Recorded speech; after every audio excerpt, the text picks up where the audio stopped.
Perempuan ini pun dipaksa melayani nafsu bejat petugas keamanan itu. Sementara temannya yang lain menyandra bayi milik Lynette. Setelah melayani mereka, Lynette terlihat menangis meratapi nasibnya. Di dalam hatinya yang terdalam, Lynette menaruh dendam kepada mereka. Lynette lalu pergi ke ruangan penumpang untuk mencari tempat beristirahat. Di sini Lynette meminta izin kepada seorang nenek untuk duduk sebentar. Karena nenek ini mengeluhkan pundaknya yang sakit, Lynette pun menawarkan diri untuk memijatnya. Setelah menaruh bayi itu di tempat yang cukup aman, Lynette kemudian memijat pundak sang nenek. Dia juga disuruh untuk mengoleskan minyak terapis agar terasa hangat. Ketika nenek itu mengambil minyak tersebut, Lynette melihat ada beberapa botol herbal di sana. Lynette kembali memijat sang nenek dengan minyak yang diberikan. Setelah urusan pijat memijat selesai, nenek itu mengajak Lynette keluar. Dia bercerita mengenai herbal di dalam botol tadi. Herbal ini sebenarnya adalah racun yang mematikan. Seseorang sengaja memesannya dan minta diantarkan. Kemudian pada saat Lynette kembali ke ruangan peristirahatan, seorang petugas keamanan kapal mendatanginya. Dia meminta Lynette untuk menemui kapten kapal. Setelah menitipkan bayinya pada sang nenek, Lynette pun lalu pergi mengikuti mereka. Lynette disuruh masuk ke dalam kamar kapten itu.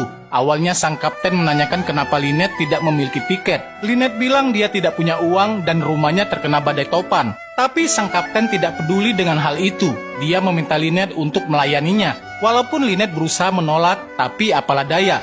Kapten ini mengancam Lynette akan melemparnya ke laut, sehingga Lynette pun jatuh ke dalam pangkuan kapten itu. Setelah selesai melayani nafsu bejatnya, Lynette kembali ke ruangan penumpang dengan tubuh yang lemas. Di sini Lynette menangis mengadu pada sang nenek. Dia bilang para petugas itu sangat brengsek, dan dia ingin meminta sebotol racun. Karena prihatin dengan keadaan Lynette, nenek ini pun memberikannya.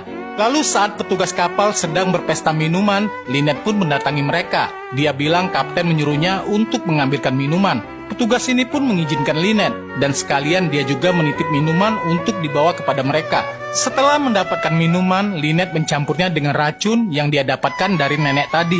Lynette memberikan minuman itu kepada mereka. Tidak lupa dia juga mengantarkan minuman yang dipesan oleh sang kapten. Ketika kapal akan sampai di tujuan, kapten ini merasa kepalanya sangat pusing dan napasnya sesak. Dia berjalan sempoyongan ingin memeriksa keadaan di luar. Sementara itu Lynette terlihat sedang berpamitan dengan sang nenek. Nenek ini berharap Lynette menjaga diri baik-baik serta merawat bayinya. Di saat Lynette turun dan hendak mencari tumpangan, tiba-tiba dia menemukan dompet yang terjatuh.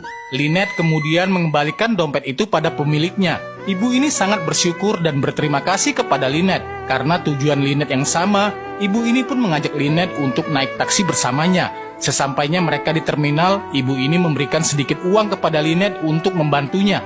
Lalu di sini Lynette melanjutkan perjalanannya dengan sebuah